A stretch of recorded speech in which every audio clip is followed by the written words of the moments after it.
સૌ મિત્રોને જય માતાજી। એક વાત જણાવવાની છે કે હાલમાં આ ફોટો જો તમે સ્ક્રીન ઉપર જોઈ રહ્યા છો એ ફોટો ખૂબ વાયરલ થઈ રહ્યો છે।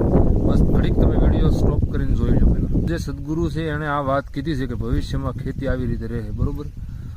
કેમ કે ગામડાના યંગ જનરેશન છે, જે યુવાન છોકરાઓ છે, અત્યારે શહેર તરફ બધા વયા ગયા છે। કોઈના દીકરાઓ પાસે કોઈને ખેતી કરાવી નથી, કોઈ દીકરાને ખેતી કરવી નથી। ભવિષ્યમાં તમારે કાંઈ પણ જો અનાજ કે કોઈ પણ કઠોળ ખાવા પીવાની વસ્તુ લેવી પડશે તો બહુ એની કિંમત ચૂકવવી પડશે, બરોબર। કેમ કે હવે શહેર તરફ યંગ જનરેશન વહી ગઈ છે। હવે ગામડામાં વધ્યા છે ગણ્યા ગાંઠા, ગૌઢા હાડકાથી ખેતી કેટલીક થાય। તમે એમ થાય કે અમે ભાગ્યાને મજૂરી ઉપર આપી દેવું, પણ મજૂર છે ને એની ડિમાન્ડ એટલી વધશે કે તમે લોકો એમ જ કહી દો, ભાઈ તું ખેતી કર, ખાલી કાંઈ અમને આપતો નહીં, ખાલી ખેતી ચાલુ રાખ।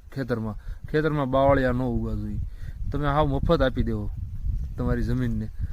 અને આ બહુ ખૂબ જ વિચારવા લાયક વાત છે।